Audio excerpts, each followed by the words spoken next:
Good morning, everybody. Good morning, good afternoon, good evening, and a good night. I am King Pigley. This is Gaming Imperfectly.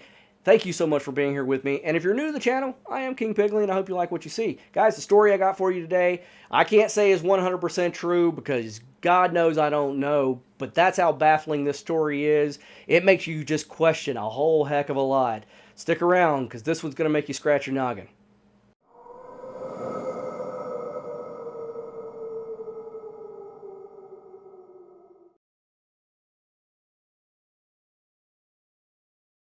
Back in 1975, guys, a young fella named Travis Walton lived in Snowflake, Arizona. Travis was 22 years old, and Travis was kind of a wild child, if you will. He was known to do kind of crazy stuff. Amongst all of his friends and his family, he was a rough and tumble kind of guy. He was also an extremely hard worker and very much liked by those around him. Travis was the kind of guy that rode Harley Davidson motorcycles. He wore a lot of denim because that's what he did. He even rode bulls for fun, rodeo style.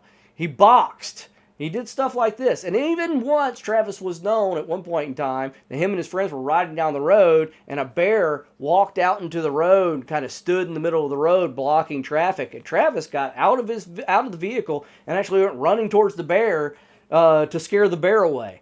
Granted, maybe Travis is a little stupid too, but all in all, whether Travis was a little bit foolhardy at times or whether Travis was just wild and crazy, Travis was very much liked by everybody that knew him for the most part. Snowflake isn't a very big town, and a lot of people there are tight knit, know each other, especially if you're from there and grew up there like Travis had.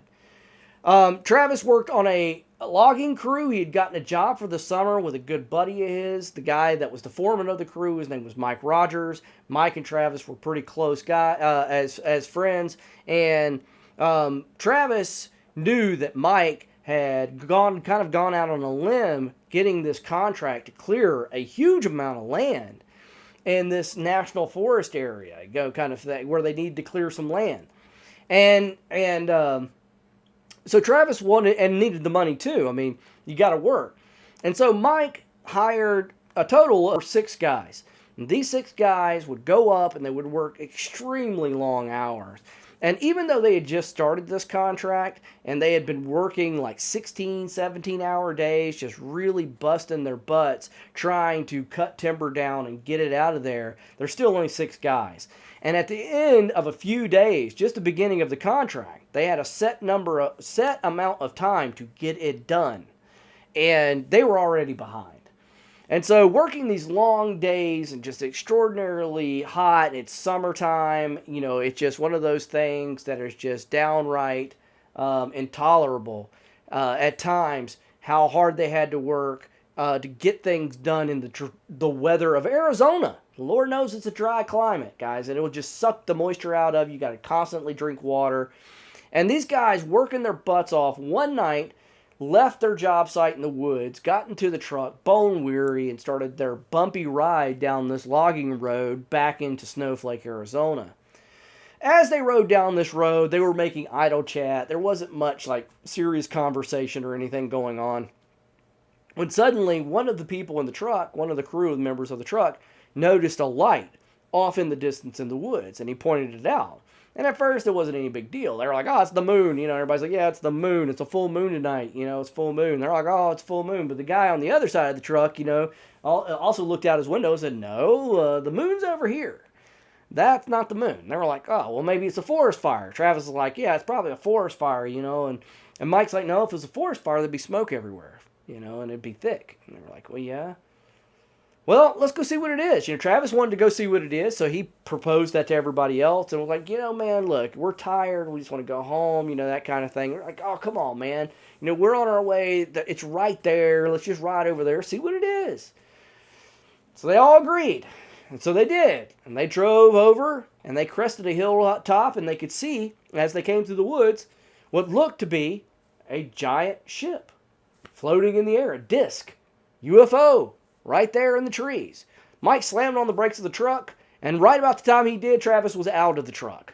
Now, everybody in the truck was mesmerized by this thing, but Travis was really wowed by it. He remembers saying that when he looked at this ship that it was awe-inspiring, and he wanted to get closer to it and get a closer look. And so, yet again, kind of like with the bear, being foolhardy, Travis made his way closer and closer to this flying saucer that's hovering in front of him. The guys inside the truck did not like this at all. They were yelling at Travis 100%, get your butt back in this truck. Let's get out of here. This is crazy. This isn't okay. And can you imagine, guys? I mean, can you imagine actually truly seeing a massive flying saucer hovering 100 feet above you in the air, something like that? I mean, come on, man. It would be absolutely insane to see something like that in real life. Nonetheless, there it is in front of Travis, and he wants to get closer. As he approached the vessel and got kind of almost directly underneath it, Travis went on to say that the lights underneath the ship were like window panes of light. And it was beautiful, absolutely beautiful and awe-inspiring. Meanwhile, the guys in the truck are still screaming at him, and just about the time Travis said that it started to turn, this all of a sudden it kind of changed. And the ship itself underneath where those windows were started to spin and to move. This is about all that Travis remembered for a while. What happened after that, according to the guys in the truck, is that a beam of light came out of the flying saucer and hit Travis, shooting him back about 20 feet and knocking him to the ground.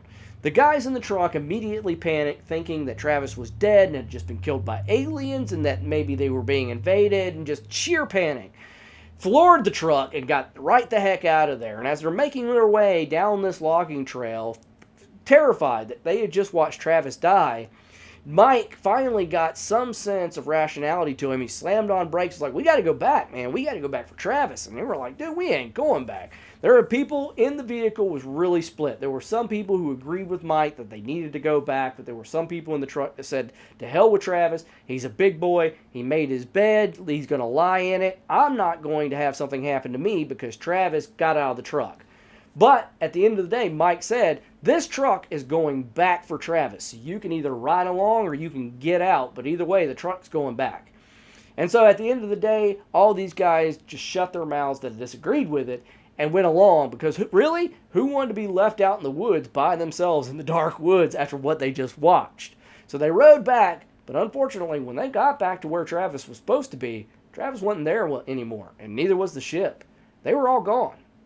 The guys were dumbfounded. They looked high and low. They searched, they got out of the truck, they looked around. There was nothing. The forest was completely dark, completely black. After a while looking and being so upset, I mean, guys, these guys were crying. These guys were truly upset that Travis is dead or gone.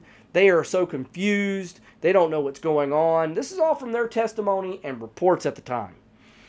Grown men weeping and terrified. They drove back into town and they had to report Travis missing. So they went to the sheriff and reported to, Sheriff Gillespie was his name, reported to Sheriff Gillespie that Travis Walton was missing in the woods. And they were like, what do you mean missing? You know, what do you mean? He wandered off from the work site, that kind of thing? And they're like, no. And they told him about the ship. So the sheriff absolutely 100% did not believe Mike Rogers and the rest of the crew. And they just naturally assumed that at first these guys were full of it and crazy. You know, that maybe they'd been doing drugs or something crazy.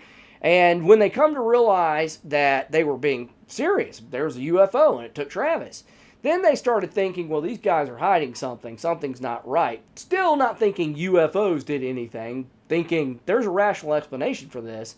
And more starting to even lean towards, these dudes killed Travis. So the sheriff had Mike and the rest of the crew take them back out into the woods, show them where Travis was supposed to be, abducted, as they said, and went to searching. They kept a very close tabs on the guys, kept them out there with them, and they went to looking. They got in search teams, dogs, the whole shebang. No sign of Travis. And they kept telling Mike and the rest of the guys on the crew, just come clean with us. If you just tell us what you know, we'll go easy on you. Just tell us where Travis is. Tell us where his body is, and we'll take it easy on you. Nothing to worry about, guys. We're all friends here, kind of thing. You know how the cops do. They want you to be, think they're on your side, and then you tell them that you've done something terrible, and then they go, ha ha, and they throw you in jail. And that's something they've been doing forever. And here they are trying to do it to, Mike Rogers and the rest of the crew. But they get stuck to their story. They're like, no, man, look, we didn't do anything to Travis. And Mike's like, he's my best friend. I love Travis. Travis is like a brother to me. I didn't do it. How would I kill Travis? So after looking at everything else, I mean, this went on for a while, guys. This was the first few days. All of this is going on. And it was even so bad for the guys on the crew that even people in town started saying that they thought that they, behind their backs, talking in drugstores and at diners about how, Mike Rogers and those guys killed Travis Walton up in the woods and hid his body. Nobody believed that aliens came. This is also 1975. Now, there was a UFO craze starting to happen. Yes. All right. Travis Walton was into UFOs. Absolutely. But it doesn't stop the fact is that Travis was nowhere to be found, and the rest of the town is thinking, UFOs, you're full of it. You guys killed Travis. Even with the UFO of the 70s, the UFO craze of the 70s going on, this really looked like a clear-cut case of them killing Travis. So they continued to investigate, but then they kind of, when they took the guys up into the woods, something weird kind of happened. Mike Rogers remembers clearly being up in the woods on this day with the sheriff. They're all looking for Travis. They're combing the woods and everything else. And at the site where the UFO had been hovering in the woods and everything else, Mike noticed some guys in these red suits, like these, in these red coveralls, these guys walking around with these devices, scanning stuff. And they, Mike thought that was a little odd. So he walked up to one of the guys and said, hey, what are you doing? What are you looking for? And the guy's like, well, this detects radiation. And so he's like, we're scanning for radiation. And Mike thought that was a little odd. And he was like, well, have you found any? They're like, no. We've looked. We can't find anything. And he says, do you think that there would be radiation coming off the UFO that was here? And the guy kind of looked at him, but was like, well, that's the theory. And so Mike was like, well, I still have my gear from that night in the back of my truck, like my hard hat, the stuff I was wearing, my clothes even, that I was wearing that night. Because the police wanted them, and I was going to bring them up here to them so they could take my clothes, and they were going to look for, like, forensic evidence on Mike's stuff. So he had brought them his clothing and stuff. And the guy's like, oh, let's see it. And so they got the, Mike's clothes from the back of the truck, and the guy in the red suit took his Geiger counter and scanned it, and it redlined. Totally redlined with radiation. Mike thought this was really strange, and so he wanted the sheriff to see this. He was like, Sheriff Gillespie needs to see this, so he knows we're not going cuckoo bird. And so he went to go find the sheriff, and he found him, and he was like, hey, those guys that you had in the red, those guys you had in the red suits that were scanning for radiation, and the sheriff looked at him and was like, what? He was like, the guys in the red suits that were here, scanning for radiation. And he was like, I don't know what you're talking about, Mike. And he says, those guys right over there. And he looked, and the guys weren't even there anymore. They were gone. Completely gone. When they got back to the area where those guys were supposed to be, they were gone. Now, I don't think they were abducted by aliens, guys. Could they be part of a government agency? Absolutely. Could Mike be lying about this? For sure. But I tell you, according to this story and how it was told by Mike Rogers, those guys were there that day, and they left. And knowing that there was something going on, that his clothes was radioactive. Anyway, more time passed. They even polygraphed the 5 guys on the crew that were with Travis to see if they would tell the truth. And out of the 5 that were polygraphed, 4 came back as telling the truth, and 1 came back inconclusive. But all that kind of got blown out of the water because on the 5th night of Travis's disappearance, Travis's brother's sitting at home. His family's worried to death. They don't know what's going on. They don't necessarily believe that Mike is telling the truth, that Travis was abducted by aliens. It's just so far-fetched, guys. And it's not like today. 2020, you meet 5 people walking down the road tomorrow talking about how they saw aliens or Bigfoot or ghost or were abducted by aliens. It seems so commonplace. It's on Twitter. You can look it up and find stories everywhere, people claiming this. But in 75, that wasn't really the case. There wasn't a whole lot of this going on. Even though there was kind of a craze starting in the 70s for UFOs, there still wasn't a lot of people walking around going, I was abducted by aliens, that kind of thing. And 5 days after Travis went missing, the phone rang at the Walton household, and Travis' brothers answered. And who's on the other end of the phone? Travis Walton. He called his brother and said, hey man, I'm back. They brought me back. He was like, whatever, don't call this house, and went to hang up. And he was like, no, it's really me. And at first, his brother didn't want to believe it. He was like, yeah, whatever, man. And he was like, this isn't cool. My brother's missing, and you guys are calling up the house, pranking my home. And he was like, it's me, man. It's me. And finally, his brother believed him. He was like, holy crap. So he's like, where are you? And Travis like, I'm at this gas station outside of town. And so he went and picked up his brother. When he got there, Travis kind of regaled his brother briefly with what he remembered, which was being there, seeing the ship, and this, that, and the other. But the weird thing was, Travis thought that it had just been a few minutes. He didn't realize how long he had been gone. And so when his brother looked at him, was like, realizing that Travis is telling the story as if it just happened, like he had just vanished and just went missing. He was like, whoa, Travis, you've been gone for 5 days, man. Travis went catatonic at this. He just couldn't quite grasp the concept that he had been missing for 5 days. He didn't believe it. He thought it had just happened. But his brother, being a little more astute, I guess, or maybe more thoughtful of his brother and seeing the condition his brother was in, decided not to take his brother back into Snowflake, but he actually drove all the way to Phoenix, Arizona, to a hospital and checked Travis in, because he knew if he took him to Snowflake that he would immediately be hounded by the press and by law enforcement, and he didn't want that. So he took his brother into Phoenix. Travis got the once-over, and aside from being a little dehydrated, a little malnourished, and having one needle puncture wound in his arm, Travis was perfectly fine. He also knew, though, Travis's brother, that Travis was going to have to deal with this, because this had become, in the 5 days that Travis had been missing, this had become like an international story. This had gotten out of just Arizona, and this had gotten out of the United States. This had gotten worldwide. There were papers all over the world running stories about some man in Arizona that had been abducted by aliens, supposedly, in this search for Travis Walton. So the fact that he's suddenly back after 5 days is a pretty big deal. And he knows, Travis's brother knows, that the sheriff is going to want to talk to him. Law enforcement's going to want to know what's going on. So he actually calls Sheriff Gillespie, and he says, hey, Travis is back. He's here with me, but we're in Phoenix, Arizona at the hospital. And the sheriff was just like, hey, man, I need to talk to him. And he was like, that's fine. You can talk to him, but you need to come here, this, that, and the other, and kind of explain things to him. And the sheriff said, okay. Sheriff Gillespie came to Phoenix, Arizona, sat down with Travis. Travis told him everything that he could remember.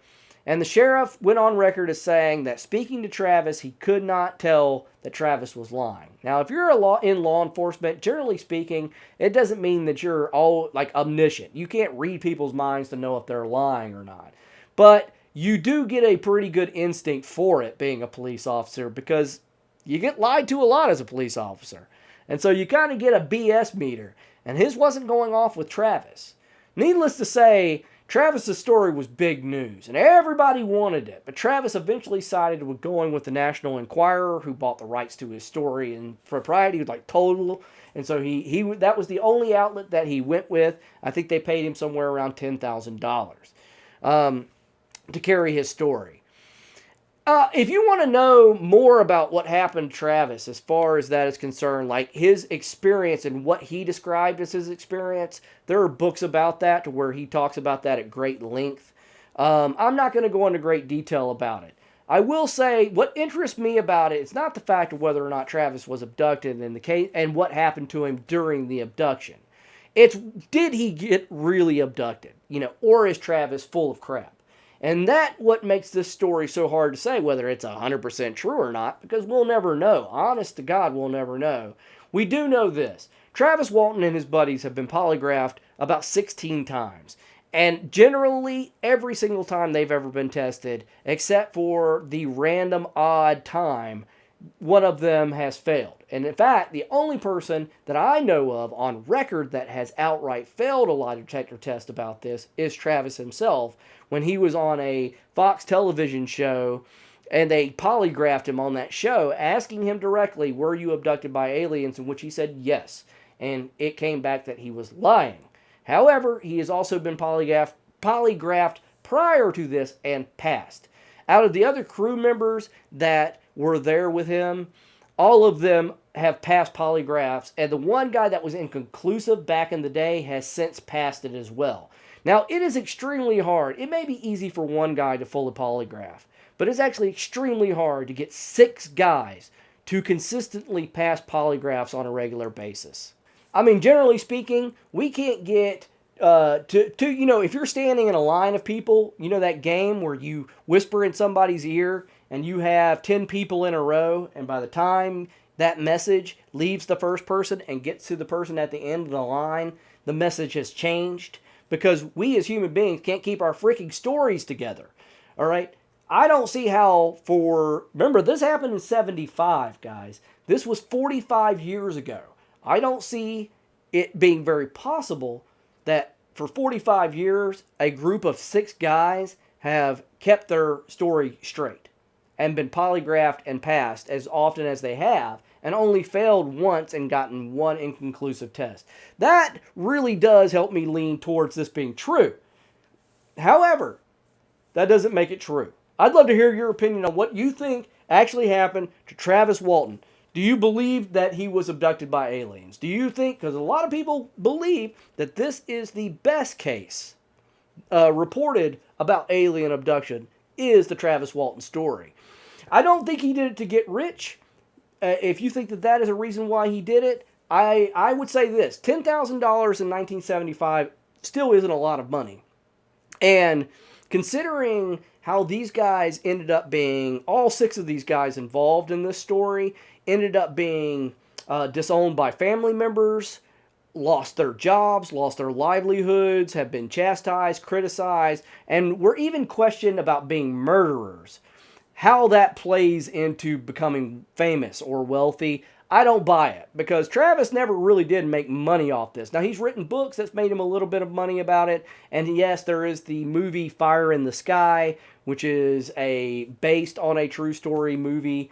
Again, I don't think that made him millions and millions of dollars. He does travel around and talk at UFO conferences, and I think he even hosts one in Arizona himself once a year. But I don't know. Is it just a hoax, guys? Was this just a money grab by Travis Walton and his 5 buddies? Or was Travis really abducted by UFOs? I would say more along the lines that I believe more in UFOs nowadays, since it seems that we're getting more and more evidence released from the government about the fact that there are things flying around our atmosphere, but we're going to talk about that at a later date. Anyway, I'd love to hear from you guys in the comment section. Please leave me something. And if you enjoyed this video, smash that like button. It helps me out. It lets me know you're enjoying the content, which is super duper important to me. And also, if you're new to the channel and you've been here this long, I surely hope you'll consider subscribing. Keep coming back to hear more stories of the dark, mysterious, strange, true. Maybe like this story, maybe not. I don't know. But keep coming back, because we're going to have a good time telling whatever story we tell. And I will see you guys in the next video.